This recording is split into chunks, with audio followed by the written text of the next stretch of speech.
And they have the Bucs have a corner coming back finally. Sean Murphy Bunting. It's the guy who got hurt against the Cowboys. Oh, nice. Yeah, they need help back there, so that makes sense. Or, well, good for them.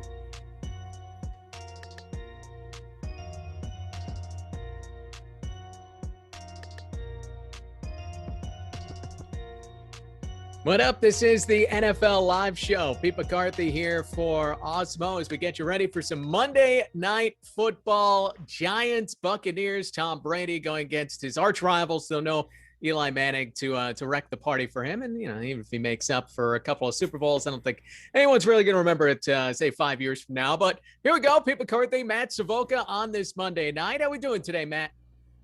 Hey, feeling great. I'm really excited for this matchup, as much as you can be for a Buccaneers-Giants matchup that on paper doesn't look like the closest of games, but you never know. Single game slate, obviously a lot to break down strategy-wise when it comes to the Yahoo slate here. I'm really stoked to get into it. Yeah, the Giants, maybe as healthy as they've been offensively in a long time, expected to return Saquon Barkley to the mix and have Kadarius Toney. The injury report is actually pretty interesting here, which we will get into. But before we start it up, give us a like, subscribe, keep up with all of our shows here at Awesemo, our DFS offers, your giveaways, and much, much more. And once you do subscribe, hit that notification button to get alerts when our shows do go live. And be sure to check out today's free premium tools and data, which are Monday Night Football player rankings, NBA main slate ownership projections, and NHL player rankings. And if you're playing NBA DFS tonight, make sure to also check out Adam Scherer's NBA Deep Dive article, which is the most in-depth free NBA DFS information you will find anywhere. So be sure to check that out. Basic stuff tonight. The Bucs are a 10.5-point favorite. Personally, I like them a little bit more than that. The over-under on this game, not that high. It's under 50, 49.5. So you're looking at Bucs 30, Giants 19.5, the implied points. Weather not a factor, 67 degrees clear in Tampa. Injury report, as we mentioned, Antonio Brown, we know he's out. So Scotty Miller might come back for the Bucs. You have Tyler Johnson in that mix as kind of a cheap receiver as well for Tampa Bay. Rob Gronkowski is expected to play. He's going to give it a try warming up as long as his back is okay. He will play, did practice in full on Thursday and Friday. Vita Vea, the terrific run stopper for Tampa Bay, he is doubtful with a knee injury. To some degree, it's good news. We saw him carted off last week, but the Bucs, such a great run defense. And I guess we're going to kind of find out, is it Vita Vea or is it the way that they do things all together and against Saquon Barkley here? I think that's a big decision you have to make because I don't really like Saquon Barkley going into tonight, but if you think, hey, Vita Vea is out, it's going to be open up the middle, it's a different story.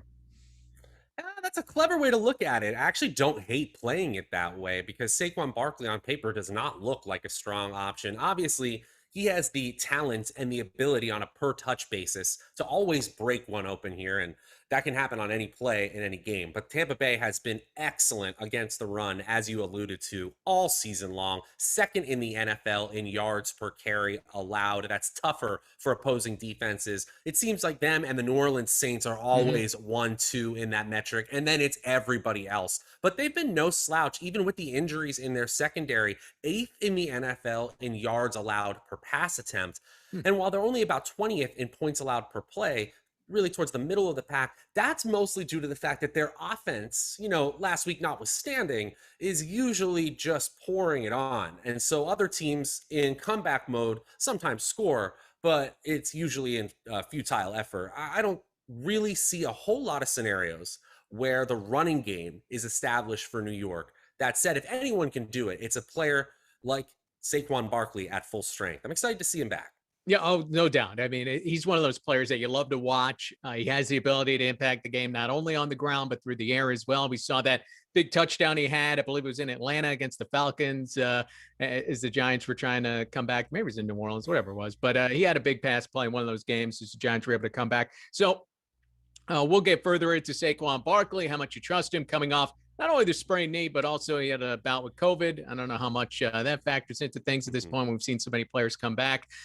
Defensively for Tampa Bay, they do shore up the secondary a little bit. Sean Murphy-Bunting is expected to return. Giants are banged up defensively. Logan Ryan, Lorenzo Carter out, Sterling Shepard out as far as the receivers go. But big picture in this game, we know Tom Brady and this Bucs offense, they want to pass. They want to throw it down your throat. They're not going to stop when they go up 2 touchdowns, maybe at 4 or 5 touchdowns up. They hit the brakes a little bit. How do you see this game playing out? Is this a close game? Is it a high scoring game? If you had to, try to put it in a certain direction, where are you going? Well, if you're playing this any other than the way I'm about to say, then you're doing something else. You're doing something contrarian, I will say. And that's often a way to play single game slates. But honestly, the most likely outcome here is exactly what you said. Tom Brady passing the ball all game long. Obviously, when he gets towards the goal line, maybe he'll hand it off to Leonard Fournette, but that's no guarantee. Obviously, Tom Brady with 377 pass attempts already, that's second in the NFL. They're throwing the ball 42 and a half times per game on average. That's second in the NFL. They're also second in the NFL in red zone attempts. So if you want to be second in the NFL in something else, how about deep ball attempts? You get the point here. This is a pass-first offense, getting one of their major weapons back in Rob Gronkowski. I don't see any reason for them to move away from their typical game plan. In a metric that I really like to look at, schedule adjusted fantasy points allowed. That's a defensive metric that just looks at the teams that you've played and the score that you've had and tries to contextualize those two.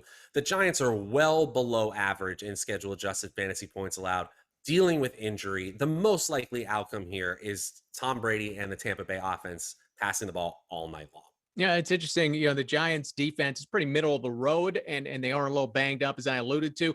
They are terrible against the run. 30th in the NFL, according to Football Outsiders DVOA, when you look at the run defense.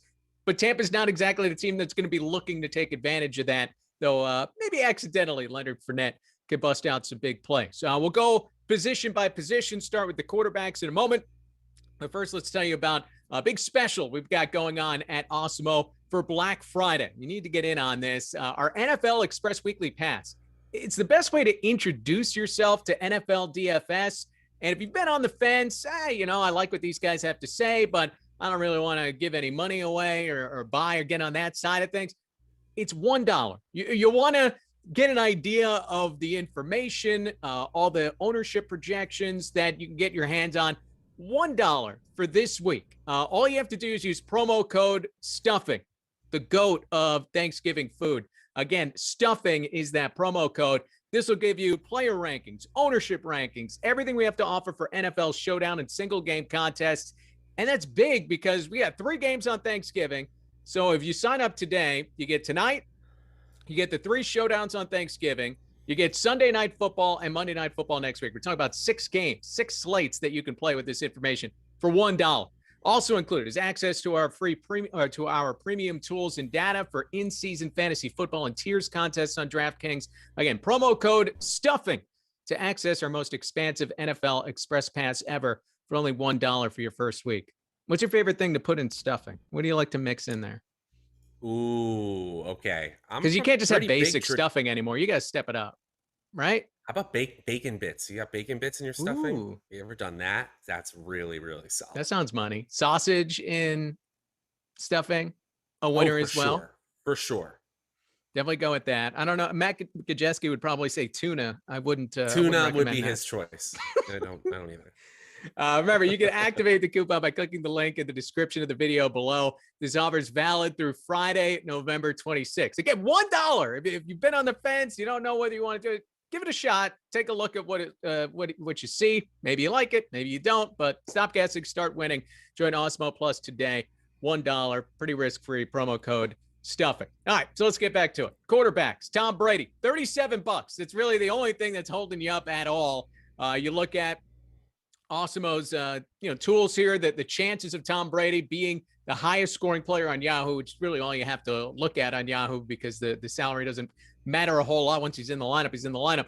You're talking about 40+% chance of being the top scoring guy in this game. If you're getting away from Tom Brady, maybe you're making a mistake, but you're definitely getting different. Yeah, that's right. We already talked about some of the metrics that show how pass happy he is, but also his efficiency rankings on that insane volume have been just off the charts, especially when you age adjust things. Fourth in the NFL in adjusted yards per attempt. In play action completion percentage, he's fifth in the NFL. In true completion percentage, he's sixth in the NFL. That just takes away dropped passes and throwaway passes. So we're talking about the most efficient version of Tom Brady that we've really seen with a healthier passing core. And you could still argue that this version, even without Antonio Brown, is the healthiest, or excuse me, is the most talented passing core that he's ever worked with when you include those players. So not to say that he hasn't been doing anything but balling out. Again, last week notwithstanding, that is the thing we have to assume here. In my first run of lineups, I'm getting tons and tons of Tom Brady. There is no player I'm getting more than Tom Brady. So even though it's going to be very popular, I'm probably going to end up over the field. It's really hard to get away from Brady overall, and it's really just a matter of, do you want to put him in the superstar spot or not? That's the decision that you're making. Daniel Jones, typically that underdog quarterback is about 50% owned. Jones, he's kind of interesting, right? The biggest game he had this year was one of these slates where he ran for 90-something yards against Washington. Really hasn't done that again. We know he's the ability to runs for 28 yards per game. Passing wise, not a whole lot to love here, only 8 touchdowns. However, besides Sterling Shepard, he finally has kind of a full array of weapons behind him, which he has not had in many, many weeks. Yeah, that matters to an extent. And obviously, it's a quarterback on a 1-game slate, right? So even if it's not something where we love the projection, the medium projection for Daniel Jones, we're probably going to have plenty of him if we're creating multiple lineups here. And just in my initial run, I have about 50% Daniel Jones amongst the superstar position and the flex spot here. The rushing upside is not to be ignored, but at the same time, he's had under 30 yards rushing in every single game over the last 6 weeks. He hasn't had over 30 since week 3. Obviously, that big week 2 game where he had 95 yards rushing, that classic run against the Eagles a couple of years ago where he face plants on what would have been a historic run. But we know that's in his range of outcomes. That's always nice for a quarterback, particularly an underdog quarterback. But we need a lot of things to go right here. We need a hyper-efficient passing game and probably some scores on the ground for him to outscore Tom Brady. Not impossible, but certainly not something I'm going to bet on in most of my lineups. Again, I'm right around the 50% mark in my pool right now. All right, so as we hit the receivers, we'll get to Daniel Jones, who he has to work with, kind of bring it back to Tom Brady here. The only issue with the Bucs receivers, a little expensive. Mike Evans, $29, pretty far up there. You're really hoping for touchdowns with him. Does have 9 touchdowns on the season. Chris Godwin sees the most targets for this Tampa Bay team. He sits at $24. Rob Gronkowski, I guess we imagine he sees close to a full allotment, but I wouldn't necessarily count on that. $21. Again, a guy that's touchdown dependent. And then you get interesting with Tyler Johnson and Scotty Miller and some of these $10 guys that are in the mix. So who's your favorite pass catcher when you have all these Tom Brady lineups sitting there? And we know he's not getting his own points running the ball. Yeah, I'm getting to a lot of Chris Godwin, and it might be to a situation where I just take a stand in this game. That's obviously something you got to do sometimes to differentiate yourself, or I'll just have a bunch of Tom Brady, Chris Godwin lineups, and then mix and match through there. Not to say that Mike Evans is a bad play. I honestly don't hate Rob Gronkowski as a touchdown dependent option because tight ends are touchdown dependent options anyway. Even in a single game slate where we've seen them, this is a narrative take, we've seen tight ends go absolutely berserk in single game slates this year.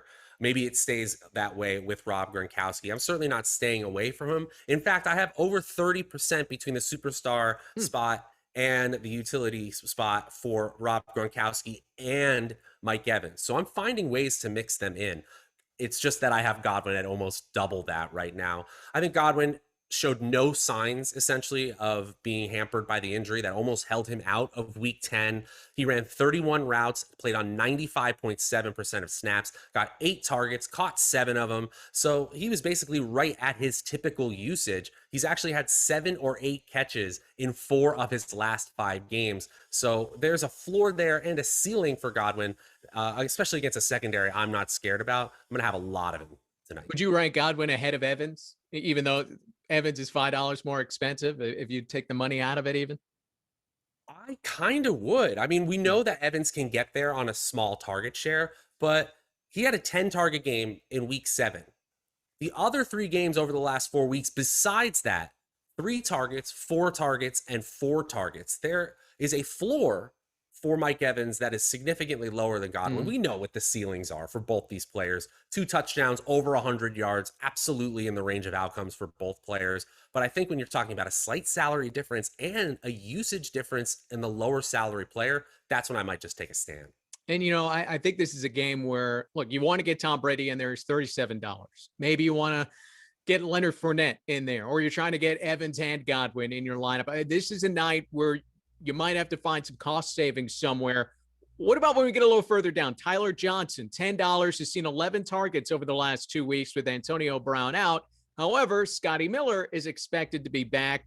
Honestly, I don't know exactly what that depth chart is, who sits where at this point with Tampa Bay. How do you handle that particular mix? Well, I'm not going to pretend like I know something that the rest of the world knows. I don't actually have any idea how the tertiary options work out outside of Godwin, Evans, and Gronkowski here. I think Tyler Johnson's still going to get run. I think if Scotty Miller's healthy, he's almost certainly going to get run. If you have our Fantasy Cruncher add-on at Awesemo, I created a rule to have only one of them appear in my lineups. I don't think it's very plausible that both of them hit, but of course, if either of them fall into the end zone, we've seen Scotty Miller with multiple long play touchdowns Mm-hmm. last season when he was more healthy. It's not impossible here. So I definitely want to say only play one of them, but I'm not going away from them. Just looking here, I have 13% Tyler Johnson, a little bit less Miller right now, but I have no problem with either player. And we'll get to the Giants receivers in a moment. I guess I'll throw Cameron Braid, OJ Howard. I would think with Gronk back, you're not Mhm. considering those two. That simple. Uh, I actually have the same exact rule. I actually think that in showdown lineups where I want to try to stay, create unique lineups, I'm Mm-hmm. okay going with Gronk and one of those two, but I would not ever play 3 of those tight ends, if that makes sense. So I'm only playing one of Brait and Howard. Okay. And we've seen them find the end zone. And as you've mentioned, we've seen some backup tight ends find the end zone. And sometimes, it's not exactly Gronk as a pillar of health that, he can't possibly end up on the sideline in this game. But of course, we've partnered with Yahoo Fantasy this NFL season. Check out our exclusive limited time offer, which gets you 1 free month of Awesemo Plus Platinum. Now, to qualify, you need to be new to Yahoo. Sign up for an account via the link below, deposit, and play. Yahoo will send us your name after you're playing your first paid contest. We'll reach out via email with your coupon. And if you need immediate access because you want to play tonight, email support@awesemo.com and we'll get you all set up. Yahoo also give you free $10, which could be used to enter any Yahoo contest, including tonight's $100,000 Monday Night Football Baller and the $1 million Everyone Wins Thanksgiving Baller. Make sure to use our DFS tools and projections at Awesemo, designed specifically for Yahoo to give yourself the best shot at winning big. Giants receivers. This is where you could save a little bit of money. It's just a matter of figuring out who might have the big play. Kadarius Toney had that great game against the Dallas Cowboys. Hasn't done a whole lot otherwise. He's been banged up, but $16, really high ceiling on this guy. Kenny Golladay is healthy, $15. Evan Engram, a couple of touchdowns. He's at $15. And then, you're just throwing darts. Darius Slayton, John Ross III, Kyle Rudolph being the backup quarterback. I think if you're looking for ceiling, Kadarius Toney's the way to go. Yep, that's how I see it as well. I mean, yes, it's been a rough couple of weeks, but we also see this volatility often with rookie wide receivers. The thing I already like to see is that we have that 9 target, that 13 target ceiling for Toney. That's something you can't say about all first year players. Would I like to see him be getting more usage? I would. And I actually do think that without Sterling Shepard expected to play, it's a solid boost to Toney in the slot and just as a check down option for Daniel Jones in this matchup. He is by far the Giants wide receiver I'm getting to the most right now. Kenny Golladay basically is interesting in name only. I don't see the usage really matching up with the salary here, even on a 1-game slate. Not to say that any player that's going to be on the field for a significant snap share in a 1-game slate is playable. But Golladay compared to, say, Darius Slayton, their opportunity shares, their target shares don't honestly look that different Hmm. this season. So I'm probably going to be under the field on Kenny Galladay. I won't make a rule to say stay away from him, but he certainly doesn't look appealing. I'm hoping that Kadarius Toney gets back to that midseason form. I remember, he left that Los Angeles Rams Yes. game in He week was going to be a 6 big after part of the game plan. They said that, and he got hurt right away after he was targeted like 3 times on the opening drive. That was right after the you Dallas game. you nailed it. You nailed it, Pete. That's exactly what I was going to say. 3 targets on 5 routes mean you were the focal point of the offense that week. We're hoping that now that he's a bit healthier, we could see that again. Sorry, I shouldn't have interrupted you. You had it. No, you Just were perfect. It's Right one of the on. few things I know. Finish my I got to throw it in sentences. there. Let's Get a go. little spice while I can. So there you go. The Giants receiving core, and again, those guys are relatively cheap. You hope one of them big play finds the end zone. Giants are playing from behind. They might be throwing quite a bit, as I think we would expect, and these are the guys that are going to see some of that action. We'll get to the running game in a moment. Get access to all the great Awesemo Plus tools and content for nearly every DFS sport out there with an Awesemo Plus weekly pass. It's just $29.95. This will give you full access to all the premium content and tools on Awesemo.com. Player projections, ownership projections, lineup builder. And if you're only looking to play NFL DFS, you can sign up for one of our Awesemo Plus NFL packages, including our Black Friday promo. Again, your first week of NFL Express Weekly for just $1. Promo code STUFFING. And you can find that link in the description below. Running backs, I like Leonard Fournette tonight. I know that's not what Tampa Bay wants to do. What I liked was last week, even when they fell behind, he had 8 catches last week. So he's become more active in the passing game. The Giants' run defense is not very good. Look, he's $23. I understand it's not the number one. You have Gronk coming back, providing some competition for those red zone touchdowns. What do you make of Leonard Fournette tonight? He's clearly the alpha back for Tampa Bay at this point. Yeah, 100%. He's in my top 5 in terms of current roster players right now. And obviously that could change as we get closer to kickoff, but I really like Leonard Fournette. You mentioned it earlier. The Giants have been extremely susceptible on the ground. Now, I'm not fully convinced that Tampa Bay is going to have to move away from their primary offensive game plan, which is why I'm still playing a ton of Tom Brady, Chris Godwin lineups, and just pass catchers in general. But still, when you look at Leonard Fournette, the obvious number one, but if you just look at expected fantasy points, which is basically a volume metric on a scale that we can all understand, fantasy points, he is among the top running backs in the NFL, top 10 in the NFL over the last 8 weeks. So I know he's on a pass-first offense, but I'm certainly going to be getting to plenty of Fournette when he even has that floor of the passing game work that I didn't expect to begin the year. Now, we could see some fluctuation there. We got to mention that, right? Because Gio Bernard is still involved. Ronald Jones is constantly mixed in as a spellback. I don't think Bruce Arians has any allegiance to Leonard Fournette. And certainly if he fumbles, it's always a situation where he could go away for the rest of the game. I just don't That's think Ronald that's Jones. He's been, in that doghouse for a while. I mean, he's in the eternal doghouse. I just don't think that that's an exclusive club for Ronald Jones. If Fournette screws up enough, we'll see the others get in there.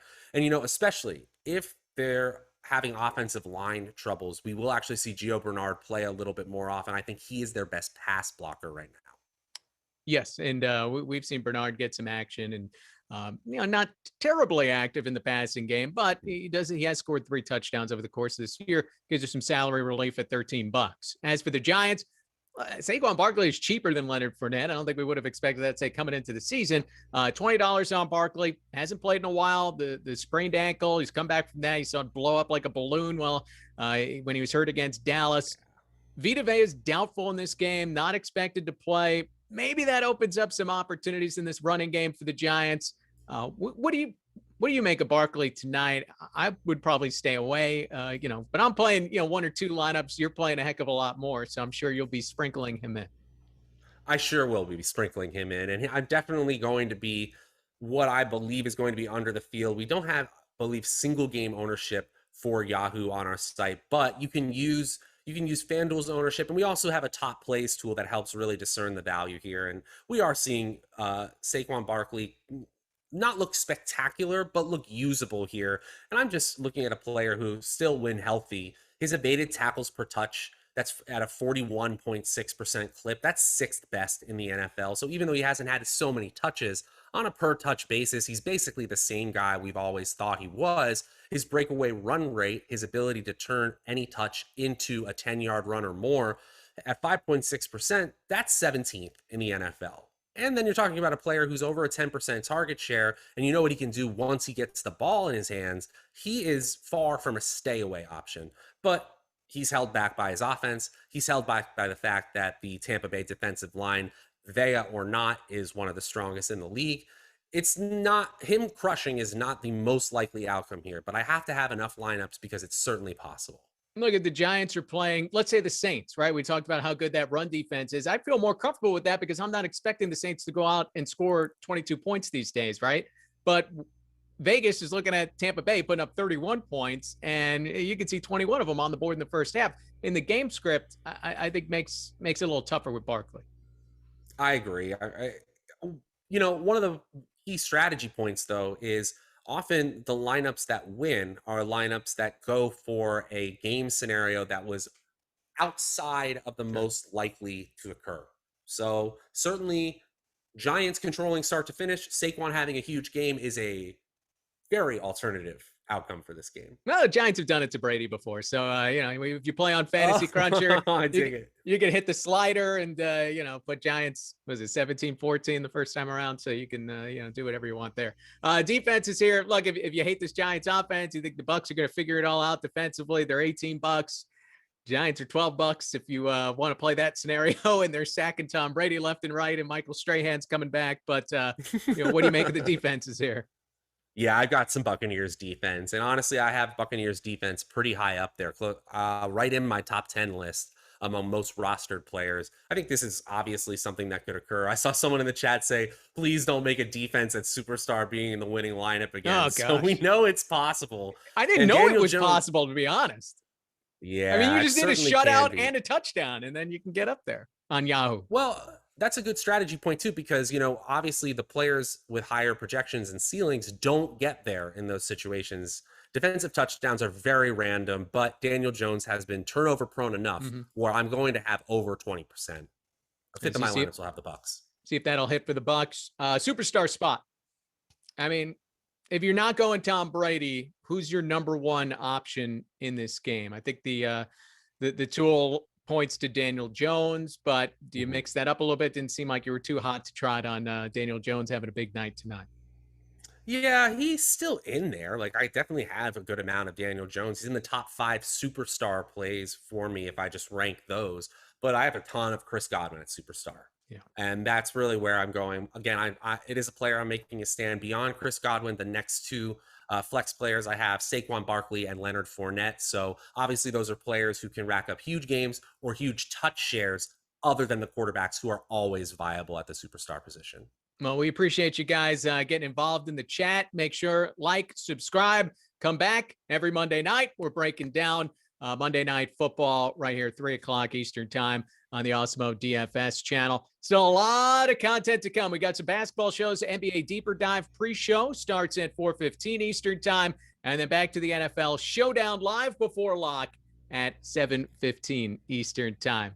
Matt Savoca, always a pleasure. Enjoy the stuffing on Thursday. You too, sir. This is a blast. Put some bacon bits in there. I got a new tip now.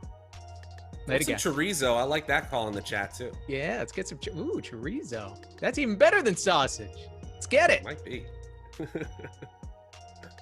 Oh man. All right, guys. Have a good one.